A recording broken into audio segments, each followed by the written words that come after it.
Hello, hi, welcome. I am DM Dan. This is Explorers of Elsewhere. This is specifically Tales from Elsewhere, our episodic Daggerheart actual play live stream. Hello, welcome. If this is the first time you're joining, hi. I am joined by, in quick succession, Nate, Livy, Georgia, Theo, and Dan. Hello, hello, hello, hello, hello. Hello. Hello. And we have just begun a new adventure. Our explorers, our 5 explorers here, have descended upon the town, the town of Islebridge, in search of 2 missing young ladies, who are heirs to their family legacies. They're due to inherit their family legacies, but they've gone missing. And there are some suspicions that there is a kidnapping afoot. But everyone's shouting at each other, everyone's really grumpy. There's lots of sprites, which are small, little, elemental infused people. Yeah. It's all happening. Our explorers here are just about to have just set off from Islebridge to some hills, some hilly areas to the north, in search of, following up on a set of clues about some roving bandits that have arrived recently-ish, just in case these bandits have had anything to do with the disappearances of these 2 lovely young girls by the names of Capuline Fisby and Montana Fyram. So, as you chase that lead down, who would like to jump back into it? Yeah. Well, let's prep you all with a title screen. All across the unknown world, rediscovery pushes ever onwards to find the lands and people lost. All thanks to our brave explorers. Hi, I'm Dan, and I'm playing Vanya, the Wolfkin Warrior. Hey, I'm Livy. I'm going to be playing Rayri, the Sprite Ranger. Hi, my name's Theo, and I'm playing Cal, the Sangvar Guardian. I'm Georgia, and I will be playing Elfric Stormhorn, a Dragon Scent Bard. Hi, I'm Nate, and I'm playing Azakar, a Majani Seraph. And my name is DM Dan, the GM in these adventures. The further we go, the more we learn of these magical tales from elsewhere.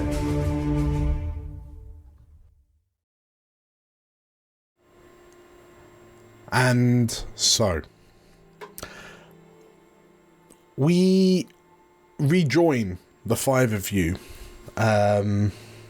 some hours journey north of Islebridge. Leaving the town centre, you travelled through the quite spacious fields that you saw a number of sprites, presumably of the Fyram clan, tending to. And as you left their sort of like their farmlands behind, the terrain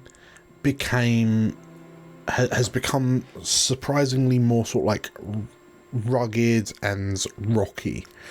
There are well-worn paths which seem to start and end with no rhyme nor reason, which you suspect is a direct result of the calamitous events of the Eschaton, where the terrain, the topography of Elsewhere was violently changed by the wild coruscating magics that were tearing her apart. But the further you get away, the more you all collectively begin to appreciate how the town of Islebridge, which is older than the Eschaton for sure, just seems to have been fortunate enough to have been spared any real devastation as a result of the climax of the War of the Dragons. Just to check in with you, Alfrek, because you've only, this is probably only like your second official explorer mission. Like you've not really spent a lot of time out in the wilderness as such, right? No, pretty much nothing at all. Okay. I think Alfred spent his entire life, more or less, kept indoors. Not imprisoned, but very much not encouraged to leave his family's estate. Sure. In which case, how do you feel when the path that you're kind of walking along seeming like suddenly comes to a halt, thanks to what appears to be this large chasm that's splitting the terrain that was almost impossible to see as you were approaching it. But on the other side of the chasm, which is many, almost 100 feet across, you notice that the terrain doesn't seem to match the same terrain that you're standing on. Like it's almost like it's a different stone, like a different bedrock. You notice there are chunks of floating debris just kind of hovering across the chasm. Some of the rock on your side, some of the rock on the other side of the chasm. And you notice that on the other side of the chasm, the rock is barren, lifeless. How do you feel seeing what is possibly your first, the first result of the eschaton on the landscape of Elysia? I think his eyes just light up in the way that they do when he sees anything new in this new life of his. He just stops on the edge of this chasm. And this is amazing. Is everything like this all over? You're muted, Dan. Whoops. Apologies. Vanya was saying, pretty much I've traveled across many a terrain, and it's just a mess out there. It's all hickety-pickledy, and there is even that one time when I was just walking through this woods. If I took one step less, I would have been just transported elsewhere, because I just remember just stepping and hearing this odd sound, and I looked behind me, and the step back, the whole place had been just disappeared. This was during the war, and but it's messed up. It's quite beautiful, I think. Alfred, I mean, that too, yeah. As you see some crazy things. As you marvel at its beauty, Alfred, you see that on one of these kind of floating chunks of rock in the chasm, there appears to be two small, like birds, smallish birds. They're clearly completely different kind of species, like genii of bird. One's this kind of plump, white feathered little thing. The other is quite kind of lanky and scrawny with like dark brown plumage, with sweeping tail feathers. And like they're just kind of sat kind of cooing and warbling in close proximity to one another, almost as if they're kind of sharing this rock between them. But Vanya, with your sort of like wilderness experience, you quickly acknowledge that these are two species that have never, like, the brown feathered bird is clearly not native to this area. But yeah, and as you kind of watch these two birds, a cloud passes overhead, revealing the kind of murkish sky overhead. And like a shadow is cast from a winged beast, like a leathery winged beast that flaps overhead, and the two birds both look up and then fly off in different directions, as this horned swooper just kind of arcs overhead and then disappears back above the clouds. When Vanier, you acknowledge that the horned swooper is also not native to this, clearly not native to this area, this climate, this biome. Like I said, it's all higgledy-piggledy now. So even the local animals are not your local animals anymore. It's all mixed around. I think what you'll find is everything is just trying to see where it fits in the natural order of the new realm. I understand that feeling. Well, you got us watching your back. Pass you on the back. You carry on your journey for another kind of hour and a half, give or take, when you notice that the terrain is definitely starting to climb, like you're definitely ascending up inclines, and for those of you who are more comfortable with the wilderness, you realize that these kind of more jagged like hills would be a perfect spot for someone who's kind of living, like to hide in a sense, who is living out in the wild. And sure enough, it's probably Azakar. Azakar and Cal, you both notice like figures watching you from like vantage points in the hills. And this would seem to be the areas of the area that was given described to you by the Sheriff of Islebridge as where the bandits had taken residence.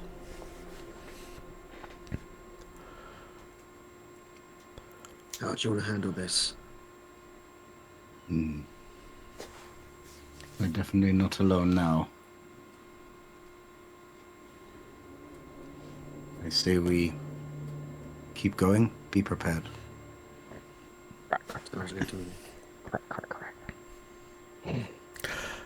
As you press on towards the signs of like living, as you glance around, you can see every so often that there are like scorched earth scorched by campfires that's been kind of brushed over. You can see the trails are a lot more kind of used as you pick your way through these hills, and in the hills there are a number of sort of like cave entrances by the looks of it. You pass what appears to be a cairn of some sort, which Rayri, through your travels, you recognise to be inscribed with keeper glyphs of preservation and remembrance. And before long,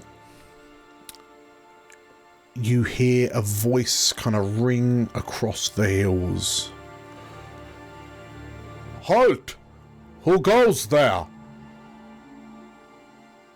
And you turn to look to see a single figure kind of stood at the crest of a hill, like one hand on a raised knee, like one foot on a rock, one hand on the knee, and the other hand confidently holding the pommel of a sword that's sheathed at the belt. The figure looks like a Lorivar man from this distance, wearing warm furs to kind of fend off the cold that's been more and more biting the further away you get from Islebridge. What brings you to our lands?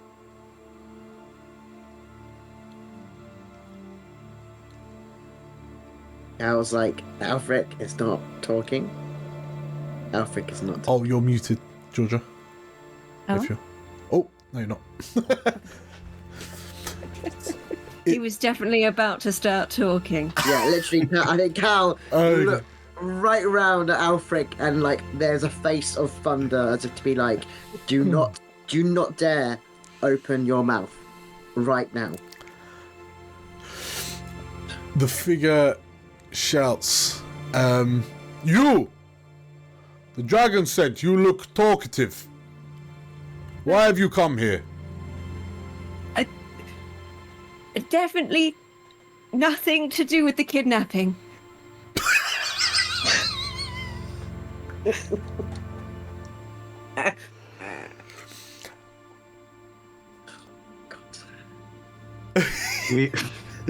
We mean not to intrude. We've come here to just ask questions. You say that, and like there's a pause, there's a silence, and well, I guess that will make this easy then. And there are 5 of you. I will roll a d10.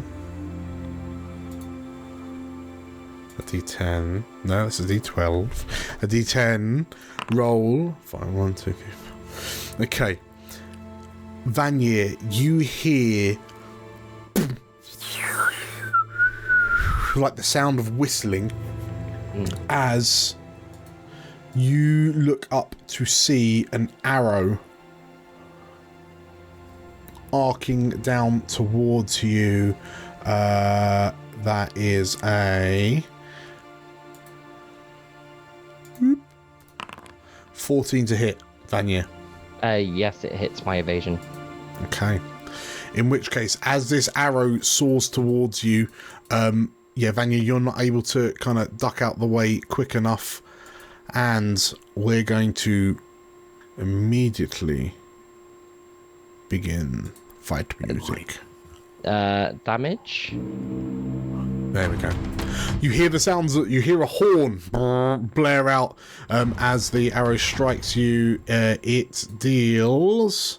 Where am I looking? I'm looking here. 28 plus 5. So one of them. Oh no. 2d8. Ooh, 2d56. 2d8. 20 damage. Wait, damage from a blinking. It's a spicy meatball.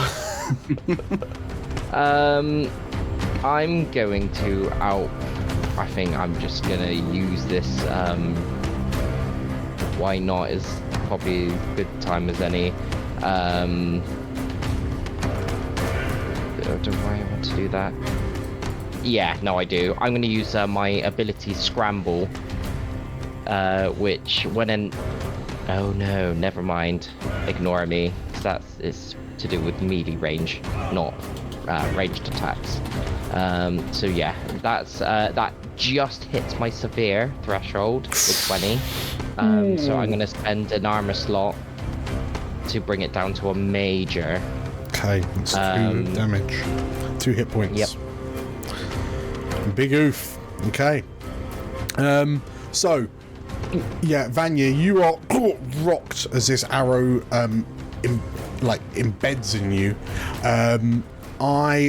So we're in initiative. I've attacked from hiding. Who of the 5 of you is going first? To spell it out, the figure on the hill that's been kind of shouting to you is kind of very far away from you, but because of the terrain up, it's going to take like 2 sets of movement to get to him. But yeah, there are clearly others hiding in the area around you. There's 2 of us in the group, I believe, who have the Ridgeborn community background, which is the feature steady. You have advantage on rolls to traverse dangerous cliffs and ledges. navigate harsh environments, and use your survival knowledge. And then another bit. But so yeah, just want to throw that as a worth noting. In which case, yeah, because you can push yourselves to go further than normal with agility checks. So, for argument's sake, if you pass an agility check, you would get advantage. Well, if you roll an agility check to try and close the distance quicker, you get advantage on that, for example. As Chris has quite rightly identified, you're mountain goats. So yes, who's going first as Vanier is rocked onto one foot by this arrow slamming into him?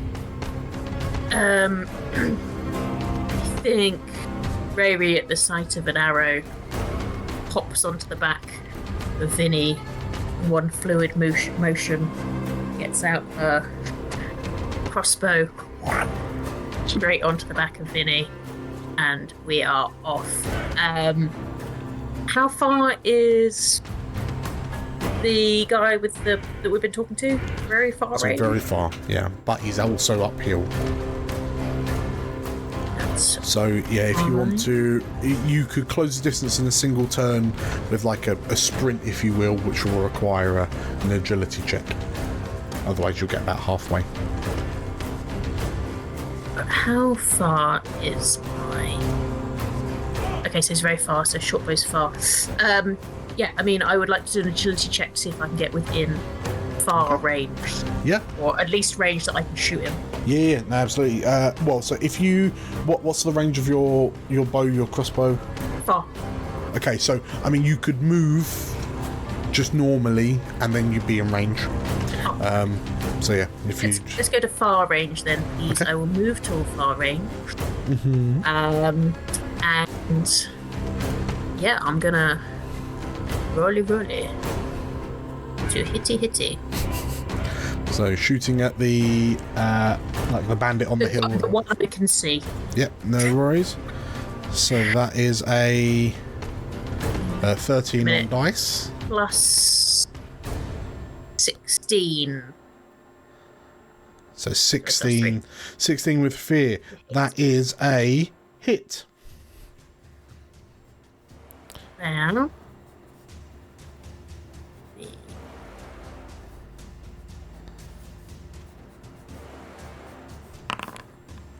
It's a 15 damage. 15 damage.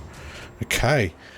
In which case, as you like you jump on Vinny, and then with a surprising speed you launch up the hill, and is it a bow or a crossbow? Sorry. It's more of a crossbow. Like small enough that she can. Sure. In which case, as you fire this crossbow, like the bandit in front of you, like rocks back as this bolt strikes him in the sort of like the pec, and he he disappears out of sight as he kind of collapses backwards. And like as you peer up to see, like, you know, what's happened to him, you then watch as he resurfaces, and off the back of your fear, I will activate him, and he kind of emerges from behind the shrubs that you kind of knocked him behind, with a horn and with a you spy movement from 3 locations around you, as 3 figures kind of burst from the undergrowth, who are sort of like laid flat with cloaks over them to disguise them, and 2 individuals have emerged pretty much next to you, Rayri, wielding daggers, and then a third appears behind the rest of you, so slightly downhill from you. I will summon those lackeys, and that is that. So yeah, Rayri, you've got 2 combatants close to you, everyone else there far from you, but you've also got someone close to you as you're in that group. Yeah, that's it for me. I might You know what? I'm going to spend a fear. Why not? Why the dickens not? So I go down to 4 fear, and another arrow fires out from the undergrowth. This is a 9 to hit versus 1, 2, 3. Alfric, does a 9 hit your evasion? It's less than my evasion. Okay, in which case an arrow like bounces off the stone in front of your foot, as what appears to be, and this arrow seems to have come from a different direction to the one that struck Vanier. Who's going next?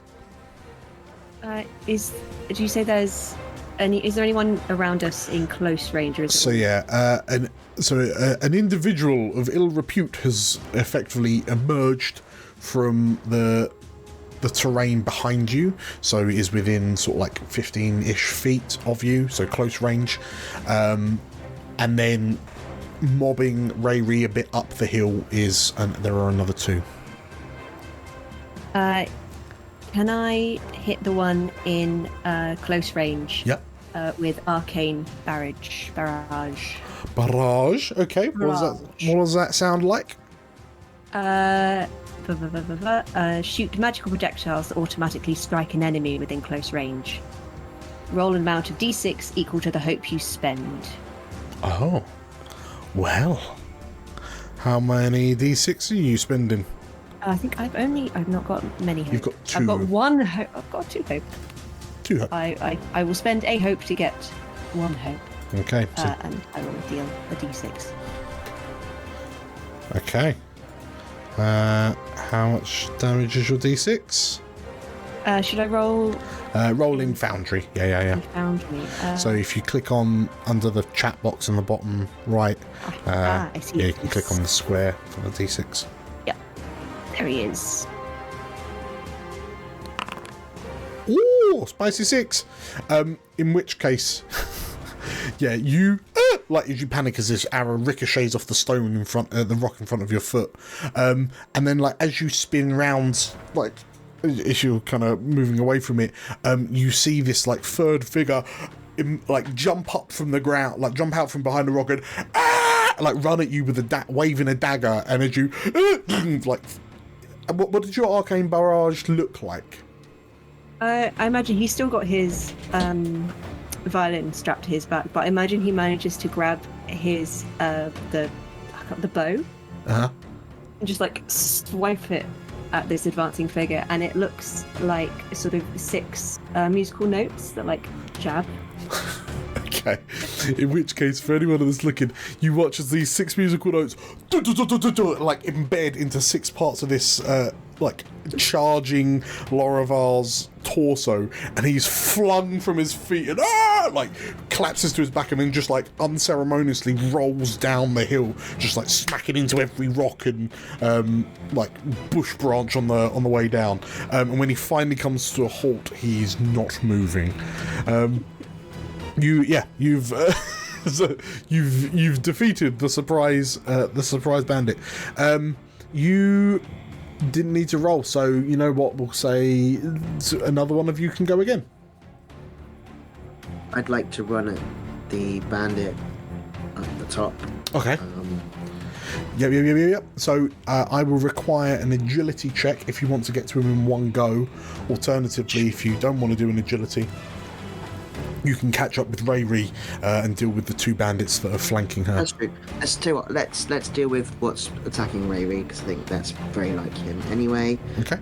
I would like to use my whirlwind ability. Yes. So makes me want to get into very close range with these 2 that are about to attack Rayri, and I can make an attack roll against a target using a weapon with melee at very close range. On a success, you may spend a hope to use that roll against every other enemy in that weapon's range. Okay. So I want to try and take on both of them. Yep. In which case, by the time you get up to them, they've sort of like convened on Rayri's position, so they're pretty much shoulder to shoulder. Cool. And because I now have, so whilst I was away with Alfric, I got a broadsword to go with my dagger, so I can do a paired attack. So now when I it's a +5 as I use a broadsword and a dagger to hit. So Okay. if I roll my usual dice +5. Okay, cool. So that's a 15 with fear. 15 with fear. That is... Sorry, it's more than that. It's it's a 13, 14, 15, 16, 18 with fear. The +5, I believe, is the damage roll. Nope, that's Is it not? just to. No, because it's my +4 for agility and +2 for finesse. They're part of my sword attack. Sorry, I get you. Okay. Well, yes, that is very much a hit. Fine. Absolutely. Cool. So yeah, and I can spend a hope to roll. So when I do the damage now, yes, I can use that damage on the second attacker. So It'll be half damage to the second attacker.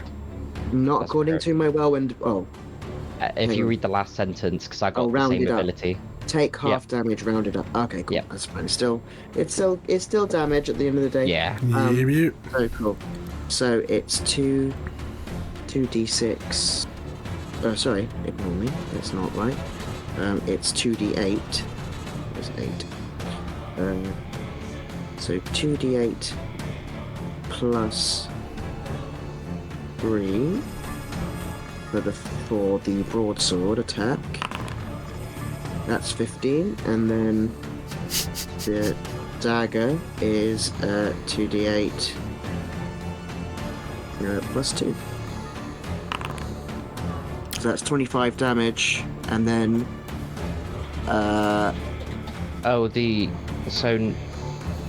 no, in terms of when you're using weapons, Just ups you your can only efficiency. make with one. Yeah. You can only damage with one of those weapons. Oh, okay. Oh, I see. Sorry, my mistake. So it's the first one then, plus. And then I think the dagger then gives you, it's then plus the 5. extra bonus. Yeah. Oh, my that. mistake. I'm so sorry, guys. That's all right. No, I no, haven't we're all used learning. So- weapons before. Tell you what, let's take the So, yeah. first. If we take the first roll, which was a 15, and then add another 2 onto it, so 17. Yeah. 17. Okay. Theo, describe to me in vivid detail what you do to these two schmucks. Oh, I obliterate them. No, I think. I mean, yes. if I think like the idea of them attacking Ray Ray would upset me. So I think Cal literally leaps forward, I think he stabs with the second dagger and then swipes with the broadsword. I'm pretty sure the limbs are off. Like I think both heads roll on these two bandits. Before they even get a chance to be upset about being stabbed. Yeah. with a He's dagger. like, not blood on the new boots! Not the new boots, cow! Yeah, you obliterate them so hard we revert to like original Mortal Kombat 3 where like multiple skulls and rib cages come out of them. Okay, very, very good. Yes, Ray, in a whirlwind, like you've spent a lot of time seeing Cal running around with a long sword that like he was holding two-handed, but now wielding a broadsword and the dagger that was used as the murder weapon at the mansion. He giblets these two Giblets bandits. Very good, Theo. Yeah, the two bandits are no more. However, I will step in off the back of your fear, and I will act. Well, I take a thingy. I take a what's it. So I go up to 5 fear, and then I will activate. And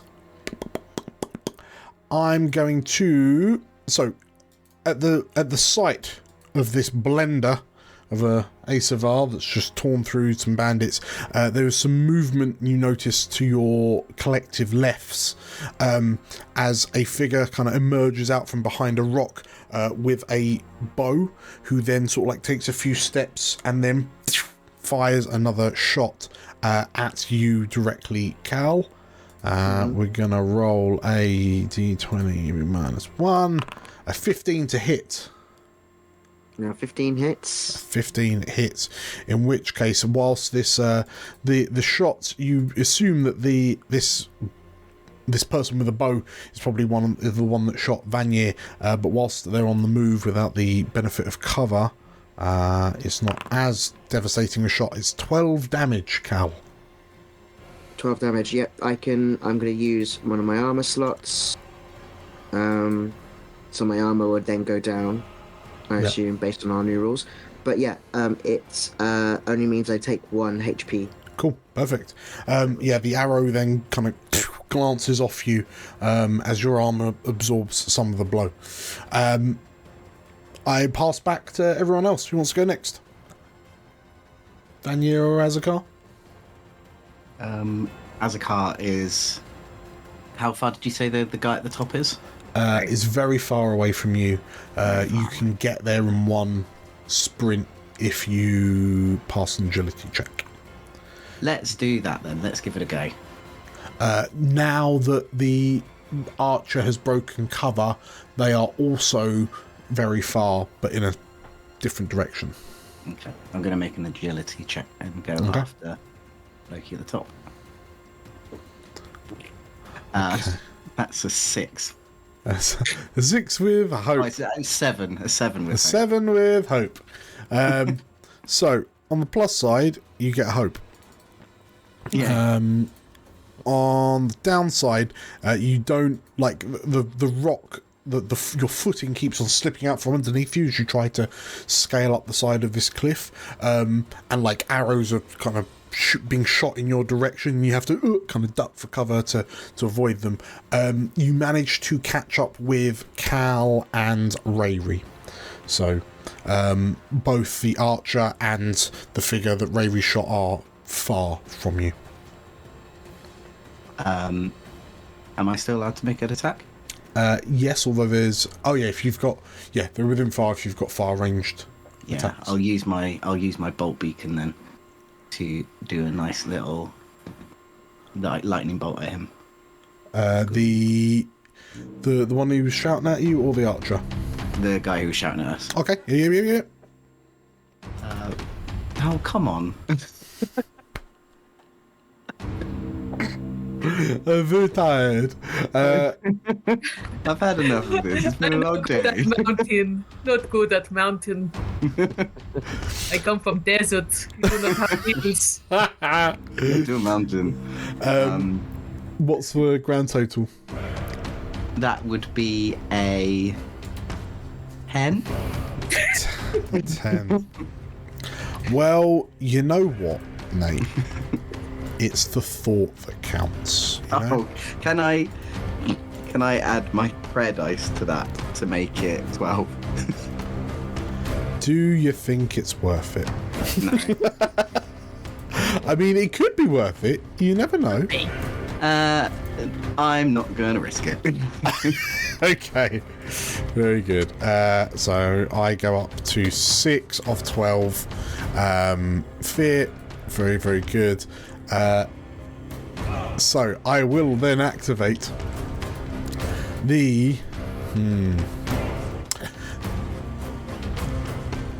from somewhere you hear someone grunt as they mark a stress, and an arrow fires out towards you, Nate, maybe to put you out your misery.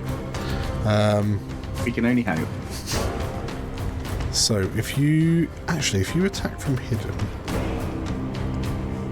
rolls against you. Oh, it's just disadvantage. Okay, fine. Right, one attack roll. Bam! That's an 8. Okay, so then an arrow like ricochets off. I was going to say that meets it, beats it. Oh. Yeah. Well then.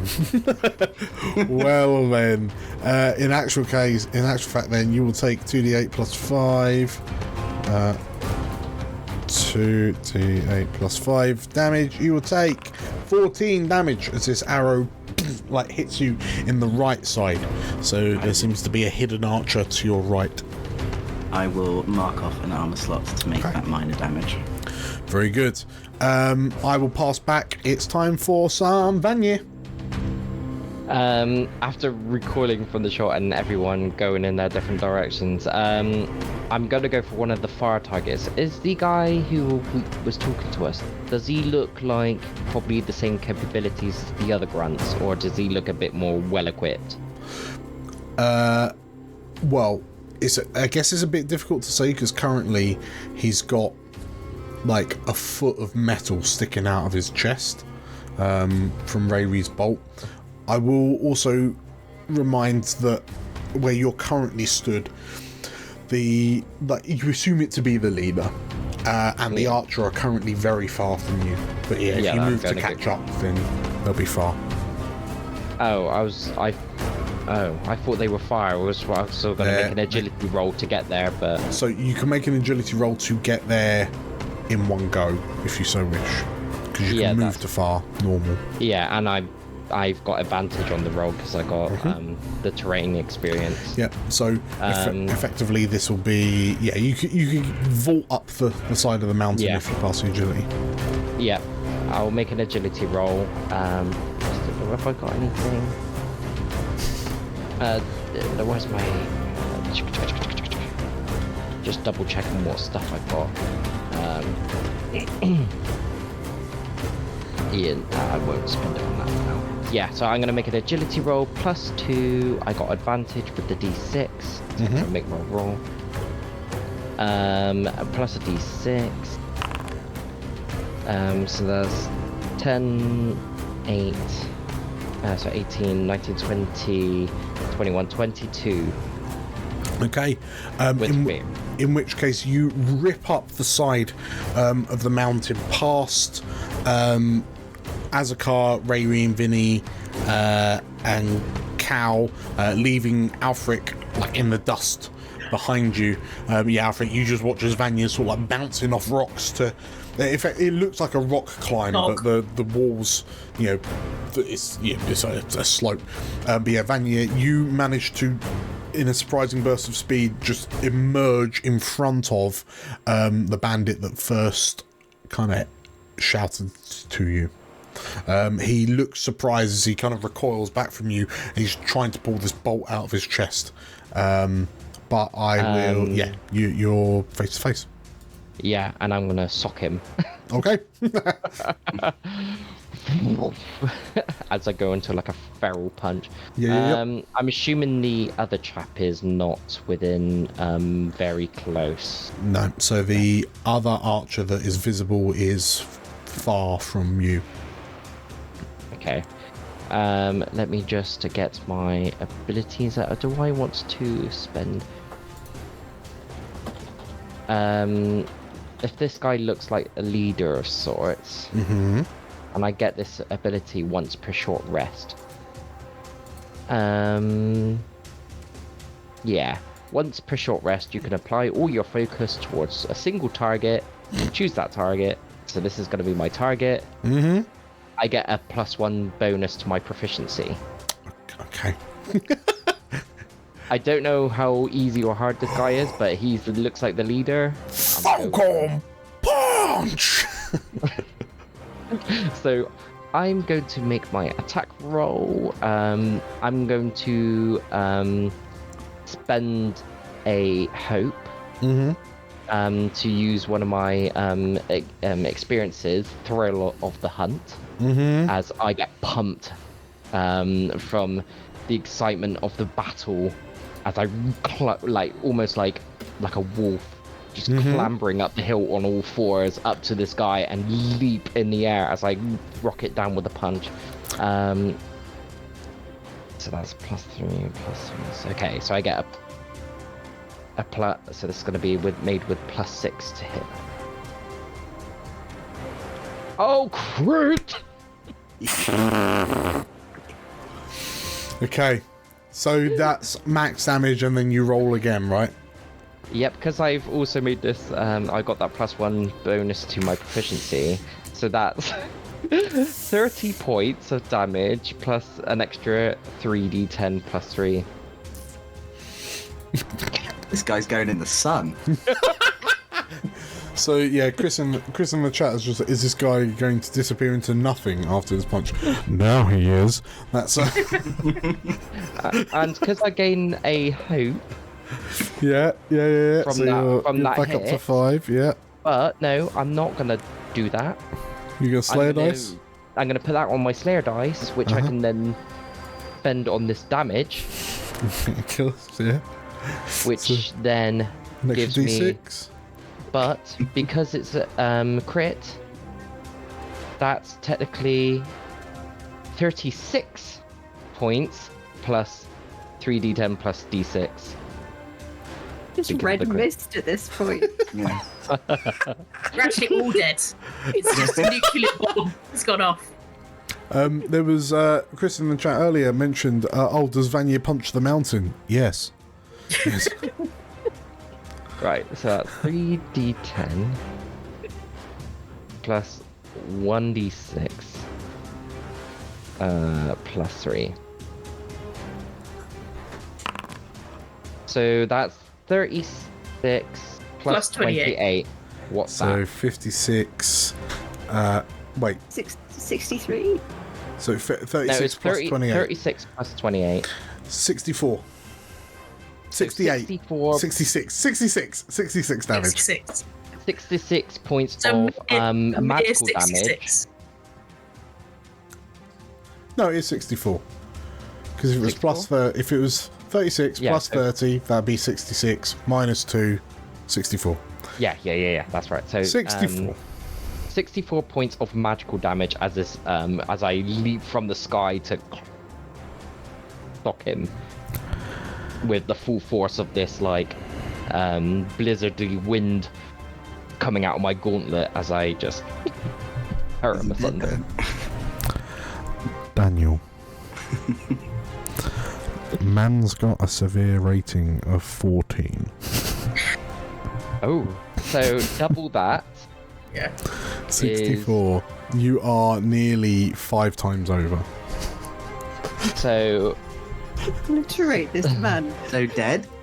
So that's 3 damage. no, it's not 3 damage. 4. Well, no, he's only got 3 hit points left, Dan. Oh, okay. In which case, yeah, like the sound of the wind ripping off you as you fly up the side of the mountain almost sounds bestial.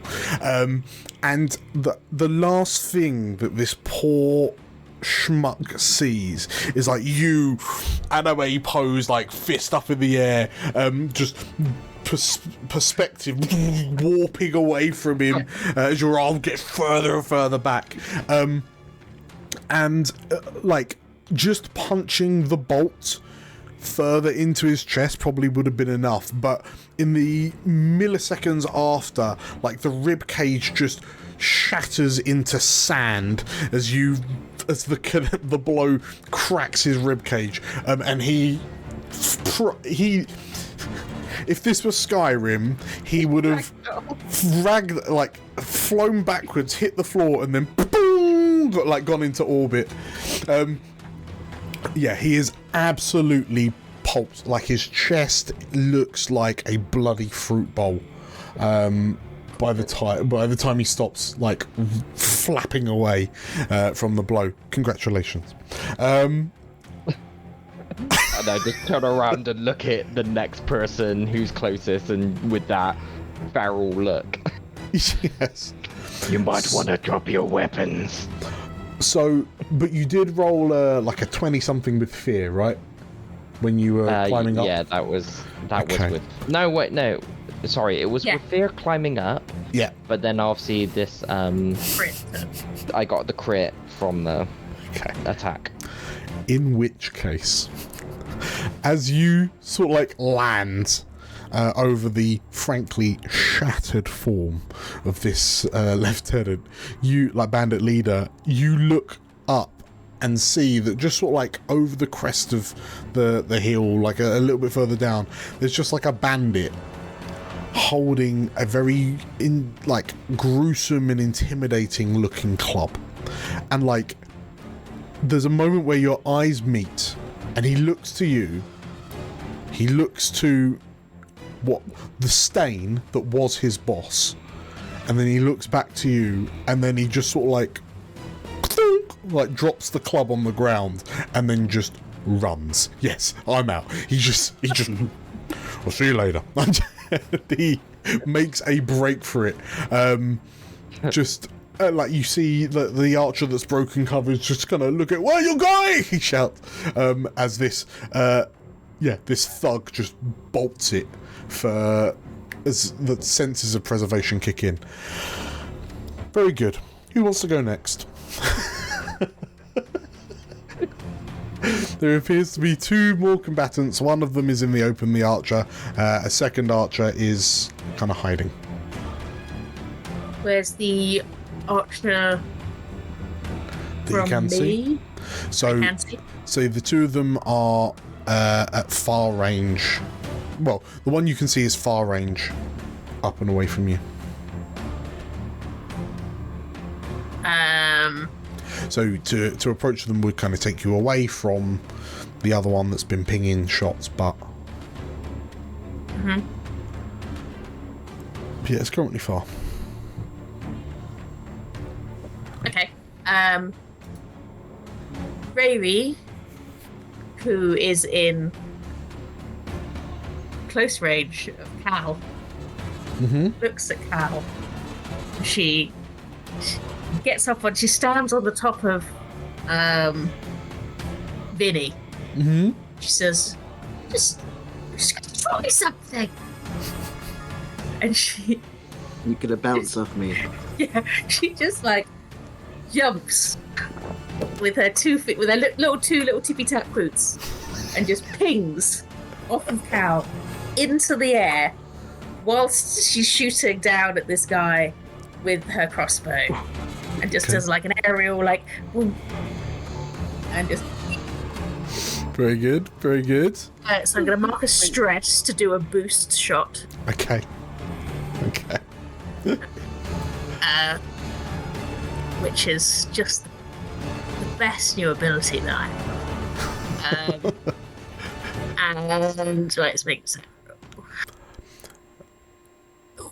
10, 11, 12, 13, 14, 16, 17, 18, 19. That is a hit towards the archer.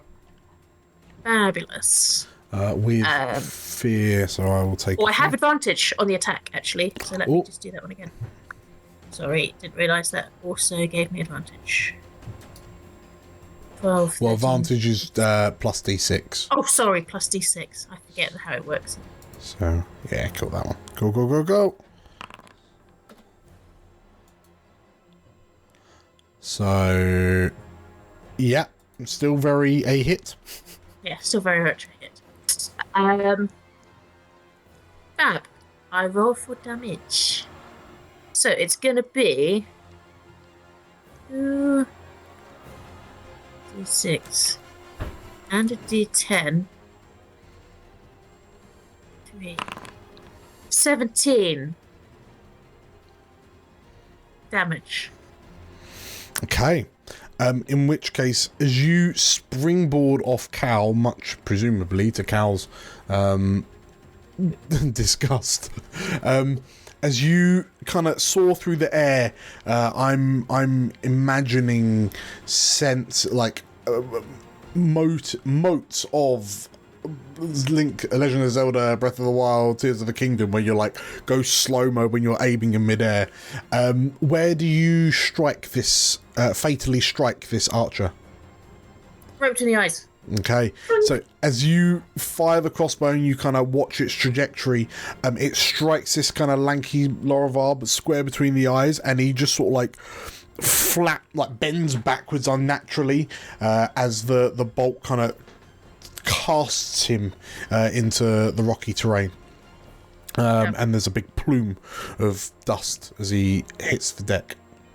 And I land within close range of where he was standing. So then I land where he was. Okay. That's the thing. Like, the whole thing is that you do an aerial attack. Olympic landing. Far too close. Yeah, and you just... and then I just do a double thumbs up at Cal. Okay, very, very good. In which case, as you rolled with fear, I will step in, and there's another point of stress is spent, and actually no, there is no stress to be spent.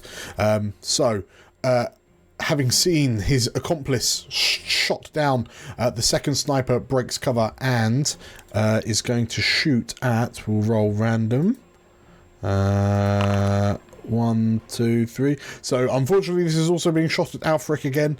Clearly you are the brains of this operation. So it's a Must be taken down. D20 minus 1. Get the squishy one. 18 to hit. I'm pretty certain that hits, yes. Yes, that definitely hits. That definitely hits. Okay, so this sniper is on the move. So it's 9 damage. So I can spend an armor Yeah.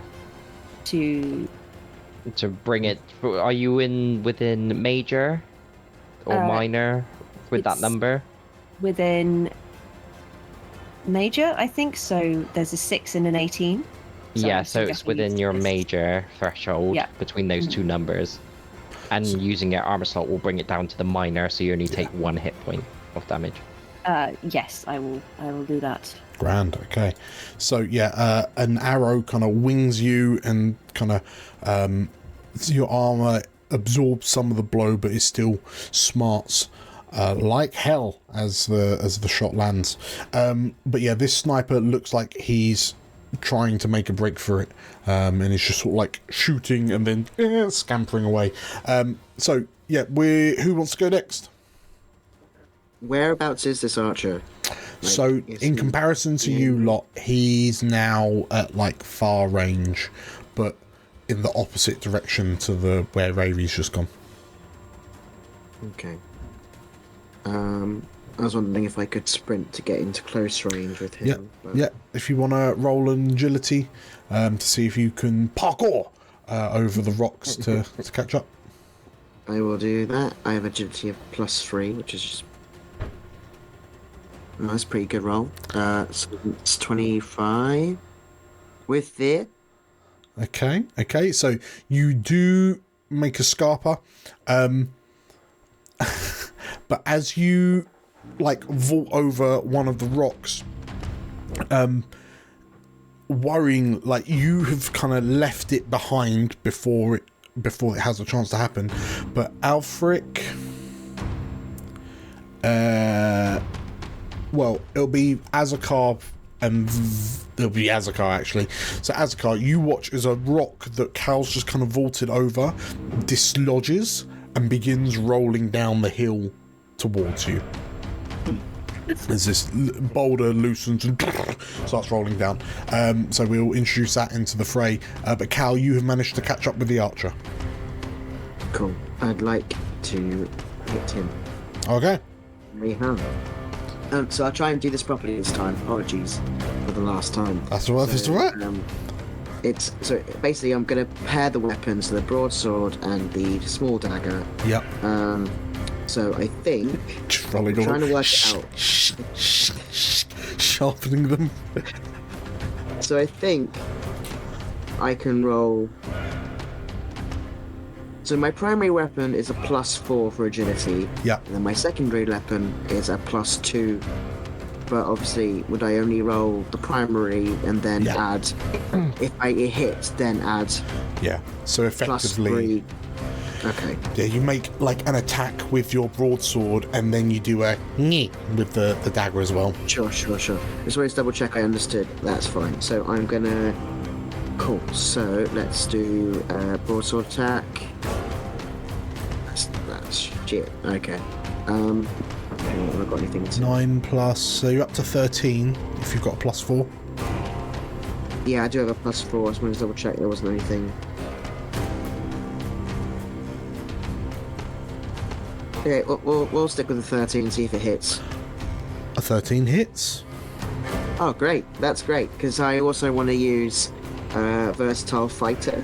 Okay. So, which is one of my new abilities, which says when dealing damage, you may mark a stress to take the maximum value of one of your damage die instead of rolling it.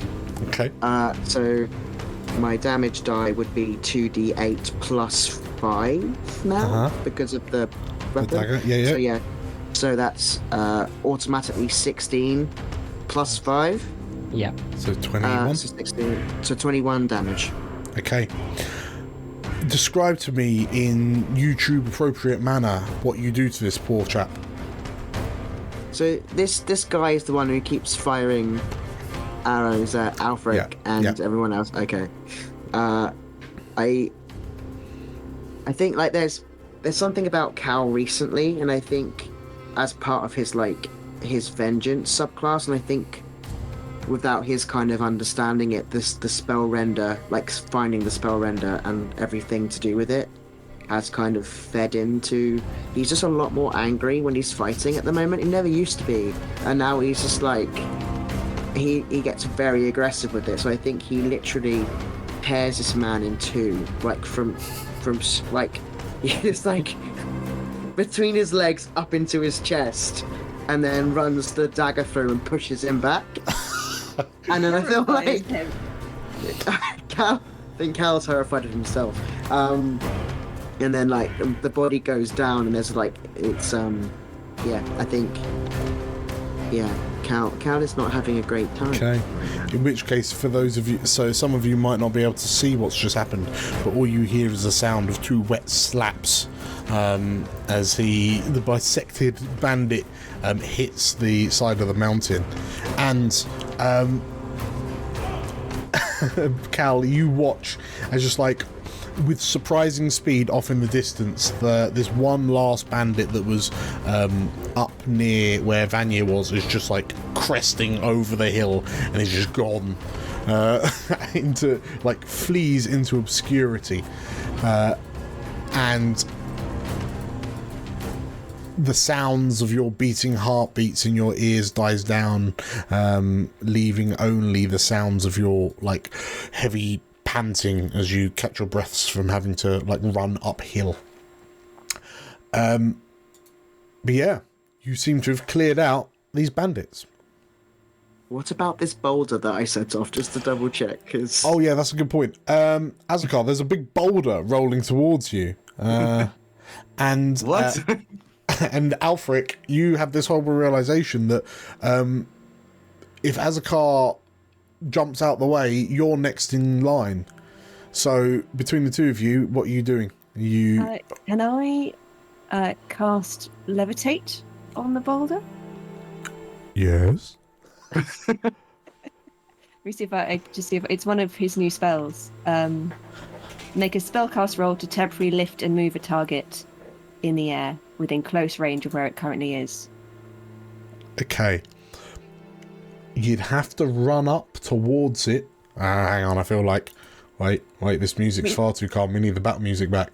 If you want to use it, boulder, you can like run up to Azakar and try to cast the spell. I shall make haste. Sure. Okay. In which case, yeah, Azakar, like you're kind of rocks. You're a bit unsteady, but you can see this boulder rolling down towards you. But yeah, Alfric just sort of like runs up. And are all your spells cast using like your violin? Yes, yeah. Okay. In which case, there's this really fretting from the violin. Azakar's just got his scimitar like ready, and then he just turns. Just Desperate fiddle. Alfric, please roll me a spell check, a spellcast check. So do I roll this on Gemma Plane or on in Foundry? In Foundry. And that is just normal. Normal, yeah, the two little ACs. Yeah. So 15 from here with fear plus plus 3. So 18 with fear. Okay. In which case, Azakar, like you glance over your shoulder because you can hear this frantic, slightly disjointed violin music, and the sounds of the rumbling getting louder and louder suddenly disappears, and like this shadow passes overhead as this boulder levitates up like this momentum keeps it rolling towards you, and Asgard, you kind of duck to avoid it clocking you in the forehead as it goes past. But yeah, Alfric, as you levitate this, you then release the boulder, and like it falls. You levitate it up. It falls quite some distance before sort of like crashing into the hillside further below. And I think at this moment I'll just grab an extra fear for your fear roll. But yes, as a car, in the most unlikely way of avoiding a boulder is to make it float over your head. Very, very good. How do you feel, Azakar? Your life has just been saved. He's still a little bit bewildered about how he's been saved. But he's going to look at you, Alfred, and just kind of go,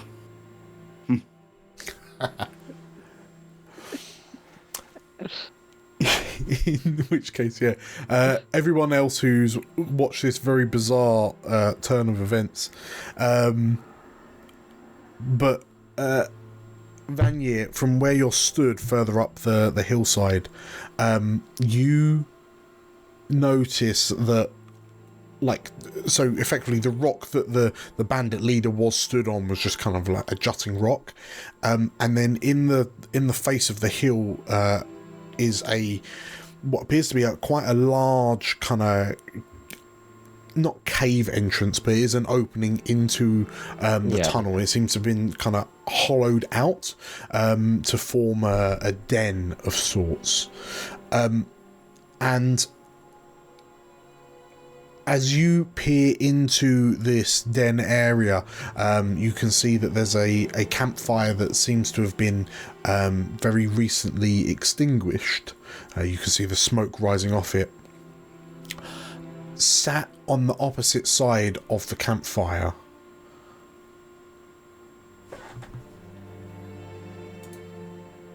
are goblin babies. No, sat on the opposite side of the campfire is a Aquan sprite woman with long navy hair that kind of cascades over her right eye, and an Oran sprite woman with this kind of scruffy, short grey hair with patches that just seem to, like, you've seen when you've got short hair and sometimes it just refuses to stay down, like patches of that across her head, and the two of them stare at you, like blinking slowly, and then you hear as they try to communicate to you through the cloth gags in their mouths. And as you step into the cave, you suspect that this must be Capuline and Montana. Well, considering I would have probably got there quite fast because I'm quite used to the terrain and found these two, after just leaving the corpse behind me, I immediately remove both their gags and say, "Don't worry, we've come here to save you." And as you remove their gags and you say this, the two of them look to you, and like, you've seen the same kind of gooey-eyed expression on Rayri on multiple occasions earlier today, in the presence of purple tippy-tap shoes. But these two young sprite women look at you gooey-eyed, and in unison they say, "That was amazing." And with that, we'll call it there. Can I finish it with as releasing their bonds as everyone's making their way? Obviously, my only real knife is my cooking knife. Super sharp, but he's internal, begrudgingly using the knife because that's for cooking. But he's as he unleashes all the binds on them. Sure. Well, but yeah. We'll pick up. We'll pick up in the next session. Congratulations, everyone! on completing the first part of this new tale?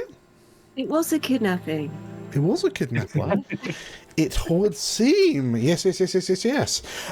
So, yes, congratulations. You have deleted some bandits in quite impressive manners. And yeah, you found the daughters. Job done. Mission over. What possibly could be happening in the next episode? It's just impossible to tell, right? It's just impossible to tell. So, if you enjoyed this, make sure to hit the like button. Comment down below on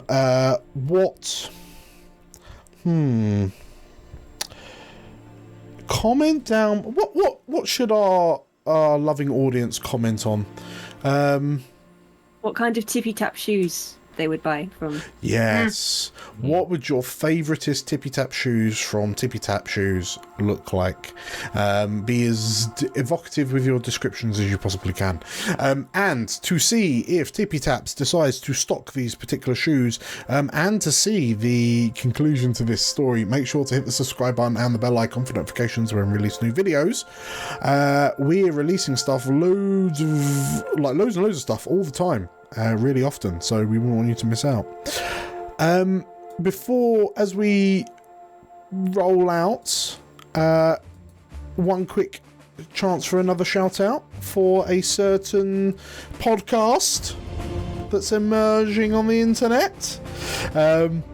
If you like your horrifying, and your podcasty, you should listen to the Homer Foundation, which is a fantastic little setup by these two beauties, Georgia and Theo.